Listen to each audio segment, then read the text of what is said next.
오늘 이 새벽에 하나님께서 저희에게 주신 말씀은 마태복음 9장 말씀입니다. 마태복음 9장 27절부터 38절까지의 말씀입니다. 마태복음 9장 27절부터 38절까지의 말씀을 우리 다 같이 한 목소리로 봉독하도록 하겠습니다.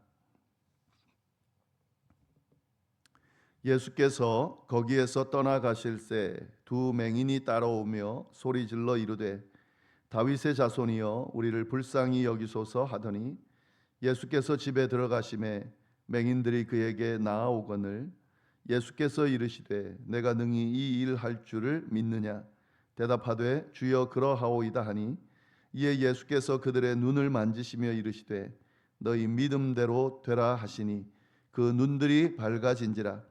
예수께서 엄히 경고하시되 삼가 아무에게도 알리지 말라 하셨으나 그들이 나가서 예수의 소문을 그 온 땅에 퍼뜨리니라.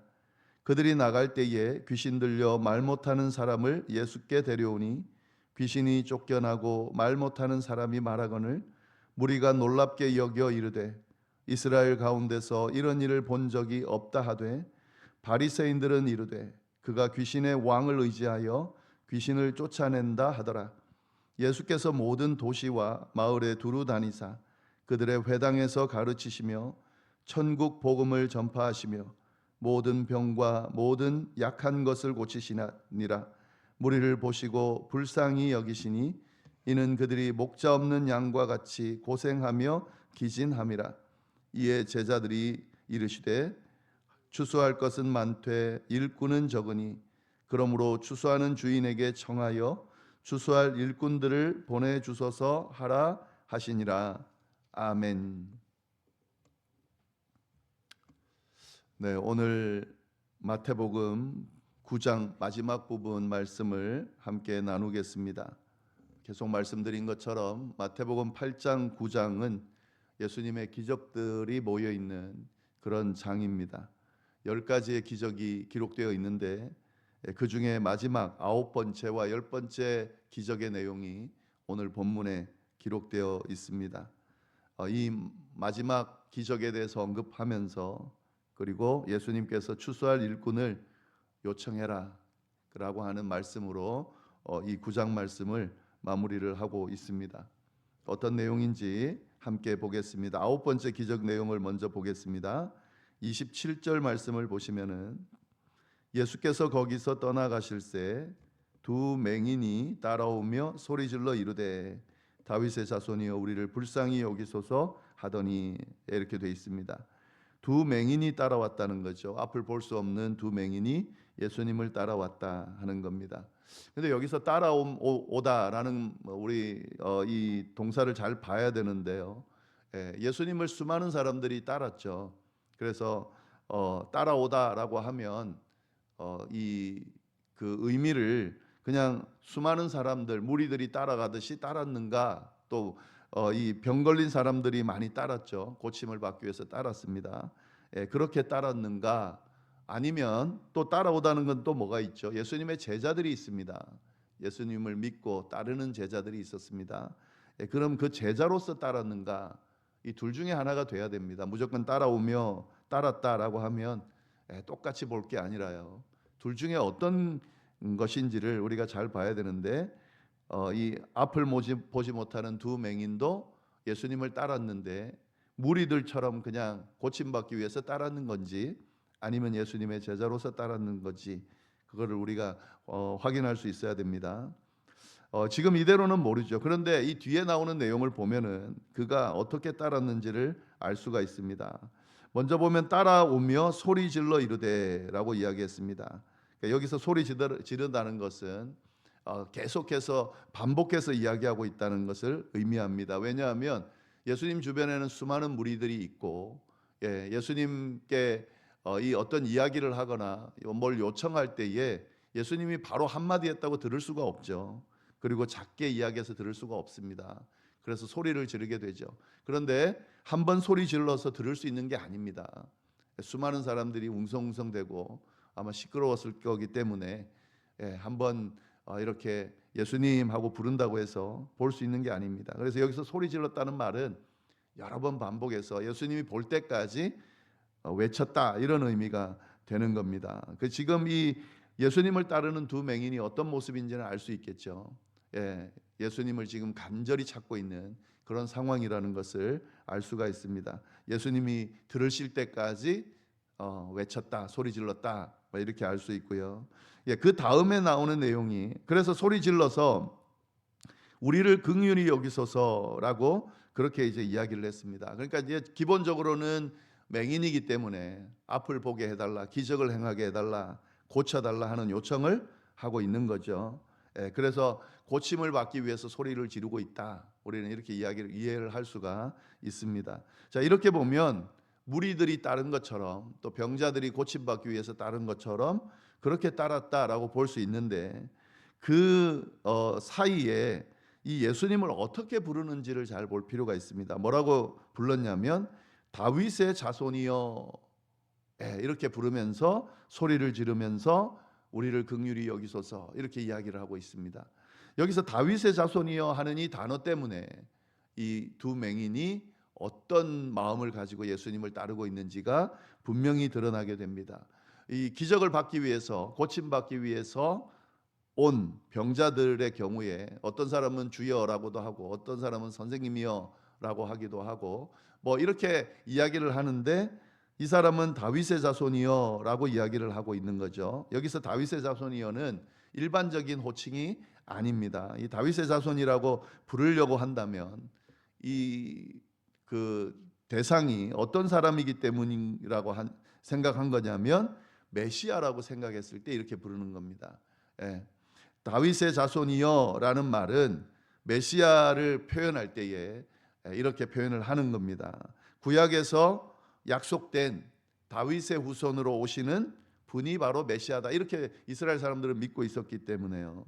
다윗의 자손이여라고 부를 때는 그냥 단순하게 다 다윗의 자손이죠, 이스라엘 사람들은. 근데 단순하게 어떤 우리 같은 조상이다 이렇게 말하는 것이 아니고 다윗의 자손이다라고 딱 정해서 지칭한다는 것은 이 존재를 메시아라고 인정하기 때문에 그렇다라는 거죠. 그러니까 맹인들이었지만 이 사람들은 예수님을 누구로 생각했다는 거죠? 메시아로 생각했다는 거죠. 많은 사람들이 예수님을 메시아로 생각을 했습니다. 그렇지 않은 사람들도 많았지만은 예수님을 보면서 단순하게 와 대단한 사람이다, 능력 있는 사람이다, 이 정도가 아니라 예수님의 행적 가운데 예수님이 메시아로 오셨다는 것을 확인할 수밖에 없는 그런 말씀과 기적들을 행하셨고, 그리고 이미 세례 요한을 통해서 예수님이 메시아로 오신다는 것을 이미 예언한 그런 내용들을 알고 있기 때문에 예수님이 메시아다라고 하는 것을 충분히 알 수 있는 그런 상황입니다. 그런 상황에서 이 맹인은 예수님을 메시아로 믿고 있다는 거죠. 그래서 다윗의 자손이여라고 부르고 있는 겁니다. 그러니까 이 두 맹인이 예수님을 메시아로 믿고 따르면서 우리를 긍휼히 여기소서라고 간구할 때는 우리의 눈을 고쳐 주십시오라고 하는 그 의미와 함께 우리의 인생 자체, 단순하게 앞을 보지 못하는 그런 우리를 보게 해달라는 정도의 의미가 아니고 우리의 영혼을 구해달라, 우리의 삶을 구해달라라고 하는 그런 의미가 이 안에 포함되어 있다는 것을 알 수가 있습니다. 자, 그런데 제가 이렇게 이제 해석해서 말씀을 드렸고요. 이제 예수님에 대해서 확실히 믿고 있는 사람들이었구나라고 말씀을 드렸는데, 그게 진짜인지 아닌지 예수님도 이것을 시험하고 있습니다. 27절, 28절 말씀을 보시면은 예수께서 집에 들어가심에 맹인들이 그에게 나오거늘 예수께서 이르시되 내가 능히 이 일 할 줄을 믿느냐 대답하되 주여 그러하오이다 하니, 여기서 그냥 아무 생각 없이 읽어버리면 27절과 28절이 이 사람들은 예수님을 찾았고 소리 질렀고 고쳐달라고 했고 그리고 예수님께서 집에 들어가니까 나왔구나 이렇게 생각할 수 있는데, 사실 예수께서 집에 들어가심에라고 한다는 것은 지금 집에 들어가기 전에 이 두 맹인들이 소리 질렀다는 것을 알 수가 있죠. 그러니까 이 두 맹인들이 다윗의 자손이여 우리를 긍휼히 여기소서 하면서 소리쳤던 것은 집에 들어가기 전 상황입니다. 그리고 예수님은 분명히 이들의 외침을 들었을 겁니다. 그런데 예수님이 그들의 외침에 응답하지 않았다는 것을 알 수가 있는 거죠. 반응하지 않았다는 것을 알 수가 있는 거죠. 그래서 집으로 들어갈 때까지는 아무 반응이 없으셨는데 집에 들어가서 맹인들이 나왔다라고 하는 거죠. 그러니까 예수님께서는 그들의 외침을 보통은 외치고 그렇게 고쳐달라고 하면 예수님이 고쳐주실 때 바로 응답을 했습니다. 자리를 멈추고 걸어가던 걸 멈추고 하던 일을 멈추고 그를 바라보면서 고침을 주셨습니다. 근데 지금 같은 경우는 그게 아니라는 거죠. 왜 그랬을까? 뭐 그런 내용은 나오지 않지만 이 뒤에 나오는 예수님의 질문을 보면은 그의 믿음을 시험하고 있다는 것을 알 수가 있습니다.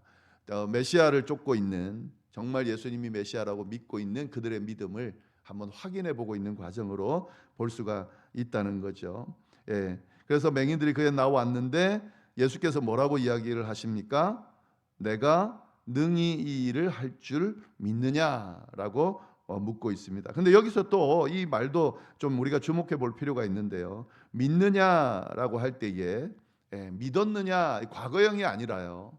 믿느냐라는 것은 지금 믿고 있냐는 거죠. 지금 믿고 있느냐 하는 의미입니다. 현재형 동사를 사용하고 있는데 지금 이 순간에 이 일을 긍휼을 베풀어 주고 내 눈을 낫게 해달라고 하는 이 일을 할 수 있는지를 믿느냐라고 묻고 있습니다. 그러니까 여기까지 쫓아왔다는 것은 그만큼 믿음이 있다는 거죠. 사실은 밖에서 소리를 쳤고 예수님이 들은 것 같다. 그런데 아무 반응이 없다 그러면 보통 우리가 어떻게 하죠? 듣고도 아무 반응이 없으니까 포기하는 경우가 많죠. 이렇게까지 했는데도 응답이 없고 반응이 없다. 그러면 보통 예수님이 듣지 않으시는구나. 또 나 같은 사람은 돌아보지 않는구나라고 포기를 할 수가 있죠. 그런데 예수님이 집에 들어갈 때까지 따라 들어갔다는 거예요. 이 사람들은 지금 이 포기할 마음이 없는 겁니다. 예수님이 메시아라고 하는 사실을 믿었다는 거고 이 메시아가 우리의 병을 고쳐줄 거라고 믿었다는 거죠. 그런데 예수님이 그 믿음을 아실 텐데도 또 물으시는 겁니다. 마지막으로 능히 이 일을 할 줄을 믿느냐라고 묻고 있습니다. 그런데 그들이 뭐라고 대답합니까? 주여 그러하오이다 이렇게 대답을 한다는 거죠. 지금 여기서 이 그 두 맹인의 믿음을 좀 잘 봐야 됩니다. 우리가 예수님을 믿고 하나님을 믿는다고 할 때 우리의 자세를 잘 돌아볼 필요가 있는데 진짜 믿음 있는 사람은 이렇게 행동하는 사람들이죠. 하나님이 천지를 지은 하나님이고 모든 것을 가능하게 하시는 능력의 하나님이라는 걸 믿는다면 우리가 기도하고 하나님 우리의 필요를 채우시고 우리를 돌보시고 우리의 문제를 해결해 주시고 이끌어 주십시오라고 믿고 기도하고 있다면 언제까지 어디까지 기도해야 되는가 나아가야 되는가 응답하실 때까지요. 그냥 듣고 침묵하시는 정도가 아니라 응답하실 때까지요. 혹시라도 우리가 믿고 또 믿었는데도 불구하고 예수님이 마지막으로 너가 정말 믿냐라고 질문하더라도 그때도 뭐라고 해야 됩니까? 그렇습니다, 주님, 저는 믿습니다. 라고 대답할 수 있어야 된다는 거죠. 이렇게까지 너가 응답받지 못하고 반응하지 않고 내가 이렇게 침묵하면서 너에게 대답하지 않았는데도 불구하고 너가 믿냐라고 했을 때 주여 그럼에도 불구하고 믿습니다. 주님은 천지를 지으신 하나님의 아들이고 그리고 어떤 일들도 행하실 분이라는 것을 믿습니다라고 끝까지 붙들 수 있을 때 그것이 참된 믿음이 될 수 있다 하는 거죠. 그것을 잘 보여주고 있습니다. 그랬을 때에 예수님이 뭐라고 그러십니까? 29절 이에 예수께서 그들의 눈을 만지시며 이르되 너희 믿음대로 되라 하시니 30절 그들이 눈이 밝아진지라 예수께서 엄히 경고하시되 삼가 아무에게도 알리지 말라 하셨다. 믿음대로 되라라고 했습니다. 그러니까 지금 예수님이 그들의 믿음을 보시면서 이 믿음이 크다는 것을 알고 계신 거죠. 그래서 너가 믿는 만큼 되라. 네가 믿고 있는 그대로 되라 라고 이야기를 하고 있는 거죠. 믿음의 그런 만큼 하나님께서 복을 주시고 은혜를 주신다 많이 들어보셨죠. 정말 그렇습니다.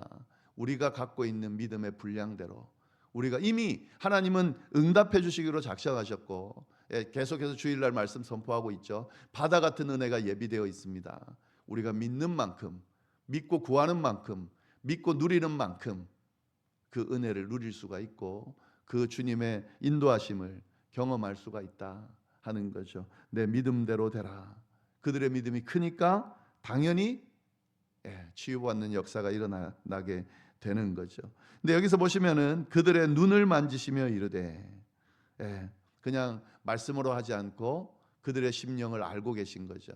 그래서 이 앞에도 말씀드렸습니다. 이 눈을 만졌다라고 하는 것은 예수님의 사랑의 마음을 표현하는 거고, 그들의 육신적인 질병뿐만 아니라 마음도 치료하고 계시는, 진짜 긍휼히 여겨주시는 예수님의 모습을 볼 수가 있습니다. 아무에게도 알리지 말라라고 하는 것은 아직까지는 예수님께서 메시아임을 이렇게 드러낼 상황이 아니었습니다. 사람들은 지금 메시아를 기대하는데 정치적인 메시아를 기대하고 있기 때문에 예수님이 메시아라는 것이 소문이 나면 사람들이 정치적인 메시아로 그렇게 예수님을 세우려고 하기 때문에 예수님이 말하지 말라라고 이야기를 한 겁니다. 아직 때가 아니기 때문에. 그런데 어떻게 했습니까? 31절 그들이 나가서 예수의 소문을 온 땅에 퍼뜨렸다. 뭐 참을 수가 없죠. 이런 기적, 이런 놀라운 일을 경험하고 난 뒤에 어떻게 참겠습니까? 침묵하는 게 이상한 거죠. 물론 예수님의 명령이지만 침묵할 수 없는 거죠. 우리가 진짜 은혜를 받으면은요, 정말 하나님의 살아계심을 경험하게 되면 사실 침묵할 수가 없습니다. 우리 그리스도인들이 나만 예수님 믿고 신앙생활하고 예수님께서 주신 은혜를 누리고 쭉 살아간다. 그럼 뭐 당연히 그렇게 하는데, 사실 진짜 하나님의 은혜를 받은 사람들은 그 은혜를 혼자만 간직할 수가 없습니다. 혼자 신앙생활하고 혼자 그냥 주님 잘 믿으면서 그렇게 따를 수가 없어요. 진짜 하나님의 은혜를 받은 사람은 하나님에 대해서, 예수님에 대해서, 주님께서 주신 은혜에 대해서 침묵할 수가 없습니다. 어떻게든 전하고 고백하고 간증하고 알려주고, 그 나를 드러내려 함이 아니고 그건 제 잘못된 거죠. 그러나 이걸 통해서 하나님이 드러나기를 원하기 때문에, 하나님에 대해서 소개하고 싶기 때문에 가만히 있을 수가 없는 거죠. 그래서 진짜 은혜 받고 살아가는지 그런지 아닌지는 그 사람의 반응을 보면 알 수가 있습니다. 그냥 은혜 받는다고 하면서도 아무도 은혜 받는지도 모르고 그냥 혼자만 신앙생활하고 있다, 자기는 잘하고 있다고 생각할지 모르지만 진짜 은혜 받은 사람은 아닐 수도 있어요. 진짜 은혜 받은 사람은 자기의 받은 은혜를 어떤 형태로든 흘려보낼 수밖에 없습니다. 지금 이제 그 모습을 보여주고 있고, 그리고 여기서 이어서 한 가지 더 말씀을 보시면은요, 32절에 그들이 나갈 때에 귀신 들려 말 못하는 사람을 예수께 데려왔다. 이 사람들이 경험한 이 예수님은 진짜 메시아인 거예요. 그렇지 않아도 따랐는데 자신들의 기적, 그 병이 고쳐지는 걸 보면서 이분은 진짜 메시아다라고 생각을 했고, 그래서 나가서 이 소문을 퍼뜨리면서 또 어디까지 하냐면 귀신 들려 말 못하는 사람을 예수님께 데려왔다는 거죠. 누가 데려왔습니까? 고침받은 두 맹인이 데리고 왔다는 거죠. 그 지금 여기서 이런 거죠. 내가 진짜 고침을 받았기 때문에 귀신 들려 말 못하는 사람을 긍휼히 여기고 이 사람도 고침받을 수 있다고 믿고 예수님께 데려온 거죠. 이 중보한다는 마음이 이런 겁니다. 그냥 우리가 중보기도 할 때, 또 중보할 때, 또 옆에서 도움이 필요한 사람들 예수님께 데려올 때에 어떤 마음이 있냐면 이런 마음인 거죠. 하나님은 고쳐주실 수 있고 응답해 주실 수 있고 바꿔주실 수 있고 해결해 주실 수 있다 믿는 믿음이 있기 때문에 이걸 하는 거죠. 이 두 맹인은 그런 믿음이 있었던 거예요. 아마 그 귀신 들려 말 못하는 사람은 뭐 어떻게 자기 힘으로 예수님께 올 수도 없었을 거고, 또 예수님의 존재, 귀신 들렸기 때문에 예수님의 존재 자체를 찾아서 그 무리를 뚫고 나올 수도 없었을 거고, 말을 못하기 때문에 표현하지도 못했을 겁니다. 근데 그거를 맹인들이 알고 대신 지금 데려와 준 거죠. 그러니까 이런 중보는 대단한 거죠.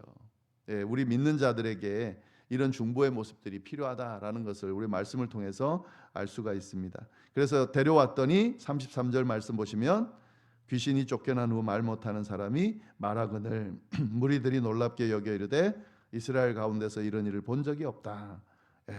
예수님이 고쳐주시죠. 이렇게 중보하는 자들을 통해서도 예수님의 기적의 역사는 이루어졌다라는 것을 알 수가 있습니다. 네, 그런데 이렇게 이제 기적을 보고 무리들이 놀랍게 여겨 이르되 이스라엘 가운데서 이런 일을 본 적이 없다. 정말 예수님이 지금 행하시는 기적들은 엄청난 거였습니다. 이스라엘 가운데 이런 일을 본 적이 없다. 이 고백은 무슨 말입니까? 구약 신구약을 통틀어 그 예수님 하나님의 사도라고 하는 하나님의 선지자들이라고 하는 모든 존재들을 통틀어서 이런 일을 본 적이 없다 하는 거죠. 여기에는 이들이 너무너무 신적인 존재까지 대단하다고 믿고 있는 모세나 여호수아나 다윗이나 이런 존재들도 다 포함되겠죠. 그 어떤 것들을 통틀어서도 본 적이 없는 그런 능력을 행하더라. 당연하죠. 하나님의 아들이 직접 오셔서 그 일들을 행하고 있으니 누구랑 비교를 하겠습니까? 사람들이 그것을 느꼈다는 거죠. 그런데 34절 말씀을 보시면은요, 바리새인들은 이르되 그가 귀신의 왕을 의지하여 귀신을 쫓아낸다 하더라. 바리새인들의 반응은 달랐다는 겁니다. 같은 기적을 보고도 어떤 사람은 믿고 그 존재를 깨닫고 따르게 되는데 어떤 사람은 이렇게 비난하더라 하는 거죠. 그래서 여기서 우리가 확실하게 알아야 되는 건 뭐냐면 기적이 아닙니다. 문제는 믿음입니다. 그걸 분명히 아셔야 됩니다. 기적을 본다고 해서 믿는 것이 아닙니다. 우리가 이런 이야기를 할 때가 있습니다. 아마도 한 번쯤은 들어보셨을 텐데 예수님께서 당시에 오셔서 우리가 기적을 행했던 걸 보고 많은 사람들이 믿었다 그랬잖아요. 오늘날 예수님이 오셔서 우리 가운데 기적을 행하면 더 많은 사람이 믿을 텐데 이렇게 이야기하는 경우가 있습니다. 눈앞에 기적이 일어나면 더 많은 사람이 믿게 되겠죠. 그리고 예수님을 직접 보면서 예수님의 그 행하시는 기적을 우리가 직접 보면 정말 예수님이 메시아구나 구세주구나 믿을 수 있겠다라고 생각하죠. 근데 그렇지가 않습니다. 이 당시에 예수님을 직접 보고도 그리고 그 기적을 보고도 믿지 못하는 사람들이 있었다라고 하는 것은 기적을 본다고 되는 것이 아니에요. 마음이 변해야 되는 거죠. 그래서 우리가 때때로 하나님 앞에 하나님 제가 못 믿겠습니다. 기적을 보면 믿겠습니다. 이렇게 기도할 때가 있죠. 그거는 정말 어떤 믿을 수 있는 근거를 좀 제시해 주십시오라고 하는 간구이기도 하지만 사실 기적을 본다고 해서 진짜 제대로 된 믿음을 얻는 것이 아닙니다. 기적과 상관없이 내가 하나님을 믿는다라고 하는 그 마음을 들이면 그게 믿음이 되는 거죠. 물론 그 믿음은 하나님께서 주시는 거지만 우리가 이 부분도 잘 봐야 됩니다. 그래서 기적만 쫓아가는 사람들, 기적을 봐야만 내가 하나님 믿겠다고 하는 사람들은 사실 제대로 믿는 사람이 아니고 믿으려는 사람도 사실 아닌 거죠. 그런 모습들을 우리가 볼 수가 있습니다. 네, 그리고 이제 쭉 마지막 35절부터 38절은 그냥 읽기만 하겠습니다. 마무리를 어떻게 하고 계신지. 예수께서 모든 도시와 마을에 두루 다니사 그들의 회당에서 가르치시며 천국 복음을 전파하시며 모든 병자와 모든 약한 것을 고치시니라. 예수님께서 하신 사역이 쭉 나오죠. 말씀 사역하셨고 가르치셨고 복음을 선포하셨고 치유하셨다라고 하는 거고, 그리고 무리를 보시고 불쌍히 여기시니 이는 그들이 목자 없는 양과 같이 고생하며 기진함이라. 예수님의 마음이 이랬습니다. 목자 없는 양과 같이 저렇게 헤매고 있는 그들을 바라보면서 예수님이 마음 아파하시면서 그들을 위해 오셨다는 사실을 다시 한번 상기시키고 그들을 향한 사역을 행하셨다, 이렇게 볼 수 있겠습니다. 이에 제자들에게 이르되 추수할 것이 많되 일꾼이 적으니 그러므로 추수하는 주인에게 정하여 추수할 일꾼들을 보내주소서 하라. 너희들이 추수할 일꾼들이 되라. 저 불쌍한 영혼들에게 복음을 전하고 내가 행한 이 기적들을 행하고 능력을 행함으로 구원에 이르도록 좀 해라 라고 하면서 말씀을 마치고 있습니다. 이 기적 10가지를 언급한 후에 이렇게 이 추수할 것이 많은, 그러니까 추수할 일꾼을 보내달라고 하는 것으로 마무리하는 이 연결고리를 잘 봐야 됩니다. 예, 그 모든 기적은 예수님을 통해서 이루고자 하는 그 구원의 은혜를 사람들에게 드러내기 위해서 이 기적들을 행한 거죠. 단순히 기적을 통해 예수님이 대단하다 이걸로 끝내려고 하는 것이 아니라 예수님께서 이 땅에 오신 이유가 있다. 그리고 이 기적을 행해서 알려주시고자 하는 목적이 있다. 내용이 있다. 예수님은 메시아다. 우리를 구원하기 위해서 이 땅에 오신 하나님이시다. 하나님의 아들이시다. 이 메시지를 전하기 위함이라는 것을 우리가 잘 아시면 좋겠고, 그리고 추수할 일꾼을 보내달라고 하는 그 기도 가운데 내가 추수할 일꾼이 되게 해주십시오. 이렇게 기도하면 좋겠습니다. 하나님, 이 종말의 시대에 주님께서 행하신 이 기적을 사람들에게 알리고, 그리고 주께서 이 땅에 오신 목적과 이유를 사람들에게 알리면서 한 명이라도 더 구원의 은혜를 받을 수 있도록 하는데 앞장설 수 있게 그런 일꾼이 되게 해주십시오. 특별히 새벽 기도회를 드리는 분들에게는 그런 고백이 꼭 있기를. 그래서 그냥 혼자만 신앙생활 잘하고 끝내지 마시고 끊임없이 믿지 않는 이들을 위해 기도하고 간구하고, 또 때마다 기회를 달라고 기도하고, 기회가 있을 때마다 복음을 전하고 나누고 베풀고 그렇게 살아가는 그런 성도님들 다 되시기를 간절히 바랍니다. 기도하겠습니다. 하나님 아버지, 참으로 감사합니다. 주신 말씀 잘 기억하면서 주여 오늘 하루에 또 남은 여생의 삶이 주님의 뜻 가운데 잘 세워질 수 있도록 인도하여 주옵소서. 이어서 드리는 개인의 기도와 중보기도 위에도 함께하여 주시기를 간절히 바라고 살아계신 예수님의 이름으로 기도드립니다. 아멘.